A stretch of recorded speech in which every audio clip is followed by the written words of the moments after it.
Lian और Shao साथ में क्वालिटी टाइम स्पेंड कर ही रहे होते हैं कि तभी न्यू ईयर का काउंटडाउन भी शुरू हो जाता है। 3, 2, 1 हैप्पी न्यू ईयर। इसी के साथ आसमान में ढेर सारे पटाखे फूटने लगते हैं। लियान और शाओ खिड़की के पास ही खड़े थे और खिड़की से सब कुछ बाहर का साफ साफ दिख रहा था। शाओ लियान के कंधे पे अपना सिर रख के उसके करीब आते हुए बाहर पटाखों को देखते हुए कहता है, ये कितना सुंदर है ना? यहाँ पे 7 अलग अलग तरह के फायरवर्क्स हैं। लियान उससे पूछता है कि क्या तुमने इसे सेटअप किया था? शाह अपनी आंखें बंद करते हुए प्यारी सी स्माइल के साथ शर्माते हुए कहता है ये 7 इसलिए है क्योंकि हमारी उम्र में 7 साल का फासला है। आप मुझसे 7 साल बड़े हो। मुझे नहीं पता मुझे क्या हो गया था वो बात ये है कि मुझे लगा कि अगर आप खाना बनाने में बिजी रहोगे तो उसकी वजह से आप फायरवर्क्स मिस कर दोगे तो आपको बुरा लग सकता है, इसीलिए मैंने इसे सेटअप किया। Happy new year. इसी के साथ साथ शाओ अपनी स्पीड भी बढ़ा देता है। लियान तो बड़ा ही खुश था। वो बहुत एंजॉय कर रहा था। उसके मुंह से तो बड़ी मुश्किल से आवाज निकल पा रही थी, फिर भी वो कोशिश करते हुए बोल ही देता है कि मैं अभी बहुत ज्यादा खुश हूँ। इस पे शाओ कहता है, प्लीज इस आने वाले साल में भी मुझे बहुत सारा प्यार दीजिएगा सीनियर। लियान तो बोल ही नहीं पा रहा था, इसीलिए वो मन में ही बोलता है कि मैं जरूर दूंगा। न्यू ईयर के बाद लियान और शाओ की छुट्टियां 5 दिन और चली। इन 5 दिनों में उन दोनों ने बहुत ज्यादा एंजॉय किया। अगर वो खाना नहीं खा रहे होते थे तो वो दिन रात एक दूसरे से अलग ही नहीं होते थे, एक दूसरे के पास ही रहते थे। ये इतना अमेजिंग था कि सपने जैसा लग रहा था। वो एक दूसरे में खोए हुए रहते थे। छुट्टी के आखिरी दिन हम देखते हैं कि शाओ बेड पे सोया हुआ था। तभी लियान बड़ी प्यार से उसके गाल को सहलाते हुए उसके बाल को पीछे करने लगता है। वो अपने शाओ को बड़ी प्यार से अप्रिशिएट कर रहा था। इसी बीच शाओ की नींद खुल जाती है और वो स्माइल के साथ लियान से पूछता है कि आप क्या देख रहे हो? अचानक से ऐसे पकड़े जाने की वजह से तो लियान एकदम शाई शाई सा हो जाता है। फिर वो कफ करते हुए थोड़ी सीरियस टोन में बोलता है, तुम्हारा मतलब अभी मैं क्या देख रहा था? मैं तुम्हारे चेहरे पे गोल्ड ढूंढने की कोशिश कर रहा था शायद। ये सुन के शाओ पूछता है कि अभी आपके दिमाग में चल क्या रहा है? इस पे लियान बोलता है, मैं सोच रहा था कि हमारे पास कितने प्रो बच्चे हुए हैं, शायद आधे बच्चे हुए हैं। अचानक से सीनियर के मुंह से ये बात सुन के तो शाओ कुछ बोल ही नहीं पाता। फिर वो बड़ी प्यार से लियान के गाल पे प्यार से किस करते हुए हंसते हुए कहता है कि अफसोस की बात है कि हमें कल वापस से ऑफिस जाना पड़ेगा। अभी भी आप ठीक से बोल नहीं पा रहे हो सीनियर, आपकी आवाज भारी भारी लग रही है। तो फिर कल सुबह आप क्या करोगे? लियान शाओ से कहता है कि मैं ठीक हूँ, मुझे कोई प्रॉब्लम नहीं होगी। ओह गाइस, देखो तो जरा लियान को कितना नटखट हो रहा है ये। अभी तो ऐसे बोल रहा है कि मैं बिल्कुल ठीक हूँ, कोई प्रॉब्लम नहीं होगी। हम भी देखते हैं लियान कि कल ऑफिस में तुम्हारा क्या हाल होता है। और होता भी वैसा ही है गाइस। अगले दिन लियान ऑफिस जाता है। मीटिंग रूम में वो अपनी प्रेजेंटेशन प्रेजेंट कर रहा होता है और उसकी बैक में इतना दर्द हो रहा था कि पूछो ही मत। अब इस दर्द का रीजन तो आप सबको पता चल ही गया होगा। बिल्कुल सही, ये रीजन यही बैठा हुआ है। देखो तो शाओ के चेहरे को कितना रिफ्रेश लग रहा है ये। भले ही लियान की बैक में बहुत दर्द था, फिर भी वो अपनी प्रेजेंटेशन बहुत अच्छे से देता है और सभी लोग उसकी बहुत तारीफें करते हैं कि वो कितनी हाई स्पिरिट में है आज। प्रेजेंटेशन खत्म करने के बाद लियान ऑफिस के पेंट्री रूम में जाता है और वहाँ स्मोक कर रहा होता है। तभी दरवाजा खुलता है और शाओ अंदर आता है। अंदर आने के बाद शाओ दरवाजा बंद करते हुए लियान से पूछता है, वापस आते ही आप पूरी तरह से काम में जुट गए, क्या आप ठीक हैं? लियान स्माइल करते हुए जवाब देता है कि इतने सालों से लगातार काम करते करते मुझे इसकी आदत हो गई है, पर मुझे अगले हफ्ते होने वाली टीम बिल्डिंग प्रोग्राम के लिए थोड़ी भी एक्साइटमेंट नहीं है और मैं बिल्कुल भी इंटरेस्टेड नहीं हूँ उसमें। लियान अभी ये बोल ही रहा होता है कि तभी शाह उसके पास आता है और उसे किस करने लगता है। लियान तो एक पल के लिए शॉक ही हो जाता है अचानक से शाह के इस एक्शन से।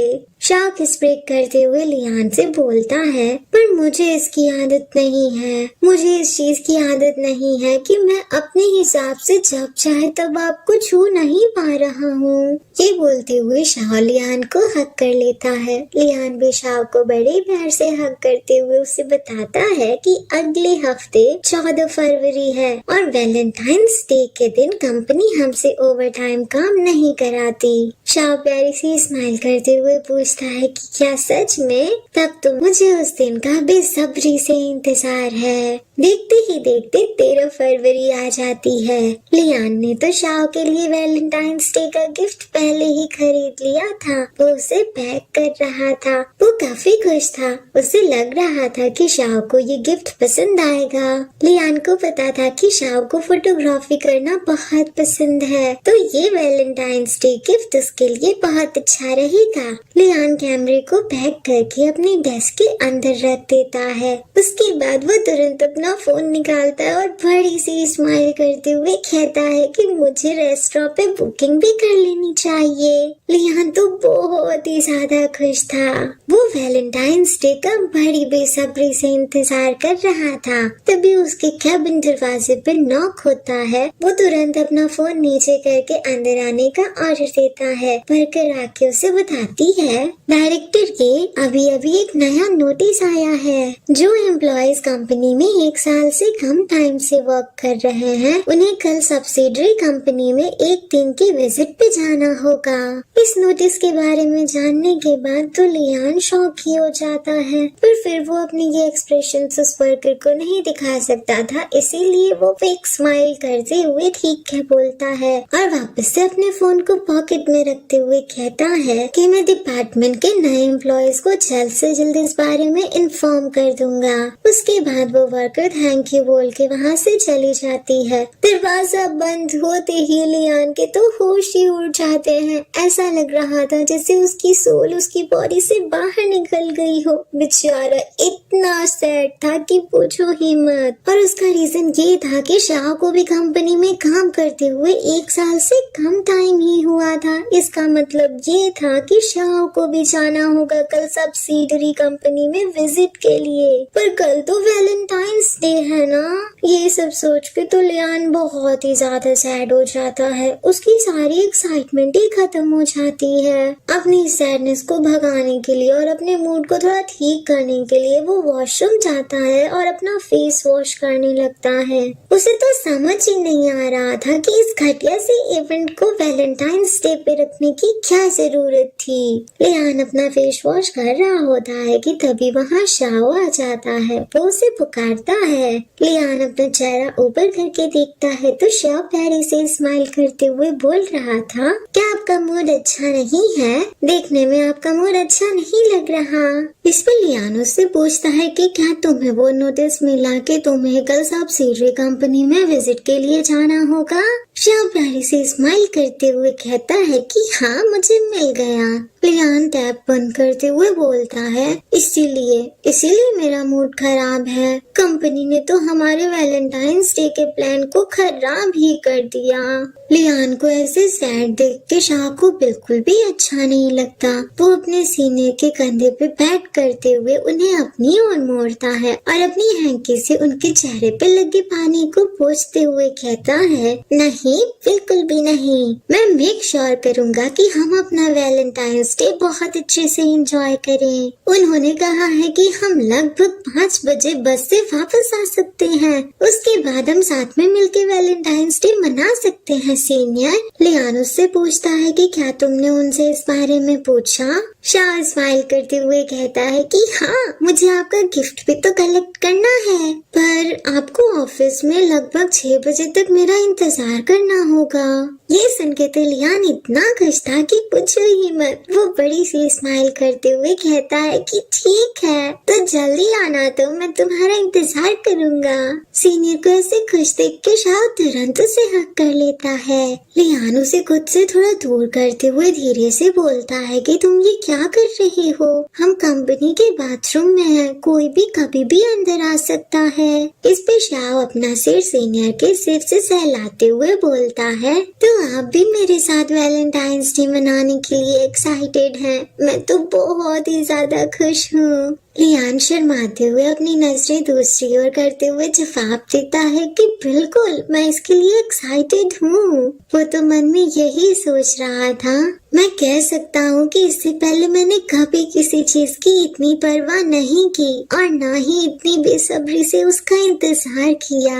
ओहो गाइस, मैं तो लियान के लिए बहुत ही ज्यादा खुश हूँ कि फाइनली उसे उसका सच्चा प्यार मिल ही गया। और शाओ भी लियान से कितना प्यार करता है ना। लियान ये सारी खुशियाँ डिजर्व करता है। बचपन से ही उसे कितनी सारी चीजों का सामना करना पड़ा, कितना बुरा भी था उसका बचपन। फिर मैं बहुत खुश हूँ कि फाइनली उसे शाओ मिल गया। वैलेंटाइंस डे वाला दिन भी आ जाता है, क्योंकि आज शाओ को दूसरी कंपनी में एक दिन के विजिट पे जाना था, तो इसीलिए लियान को अकेले ही ऑफिस आना पड़ा। वो अकेले चलते हुए मन में यही सोच रहा था कि काफी टाइम बाद मैं अकेले काम पे जा रहा हूँ। लियान ऑफिस में एंटर करता है, तभी उसका एक वर्कर उससे पूछता है, गुड मॉर्निंग डायरेक्टर ये, आज आप शाओ के साथ नहीं हैं? लियान प्यारे से स्माइल के साथ उसे बताता है कि वो सब्सिडरी कंपनी में विजिट पे गया है। इस पे वो वर्कर कहता है कि ओह हाँ, मुझे याद आया। लियान जाके अपने कैबिन में बैठ जाता है। चेयर पे बैठने के बाद उसकी नजर शाओ के डेस्क की ओर जाती है, जो कि खाली थी। ये देख के लियान गहरी सांस लेते हुए खुद से कहता है, शाओ सिर्फ एक दिन के लिए यहाँ नहीं है, लेकिन उसके बिना रहना बहुत अजीब लग रहा है। नहीं, मुझे खुद को कंट्रोल करना होगा, मैं उसके ऊपर बहुत ही ज्यादा डिपेंडेंट हो रहा हूँ। ये सारी चीजें सोच के लियान खुद को संभालता है। तभी उसके टेबल पे रखा हुआ टेलीफोन बजने लगता है। लियान उठाता है तो सामने से एक वर्कर की आवाज आती है, जो उससे बोल रहा था, डायरेक्टर ये प्लीज यहाँ आइए, कोई आया हुआ है जो आपके डिपार्टमेंट में काम कर रहे लियांग शाओ से मिलने की जिद कर रहा है, लेकिन उसकी कोई भी अपॉइंटमेंट नहीं है और वो उससे कांटेक्ट भी नहीं करना चाहता। इसीलिए वो बस एंट्री गेट पे ही खड़ा है और जबरदस्ती अंदर घुसने की कोशिश कर रहा है। यहाँ पे भीड़ इकट्ठा हो रही है। ये आदमी एक फॉरेनर है। ये फॉरेनर वाली बात सुन के लियान को थोड़ा थोड़ा अंदाजा होने लगता है कि ये कौन हो सकता है। गाइस, क्या आप सब गेस कर सकते हो कि ये पर्सन कौन है?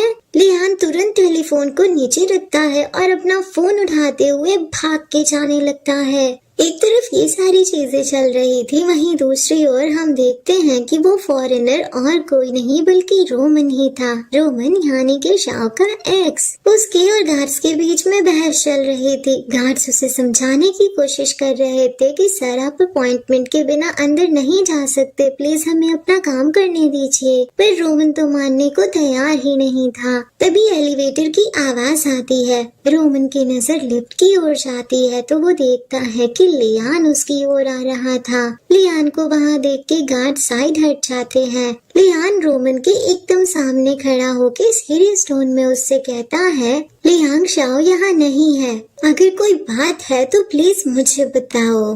गाइस, आपको क्या लगता है इस बार रोमन यहाँ क्या लेने आया होगा? क्या वो शाओ की खुशियाँ फिर से उससे छीनने आया है?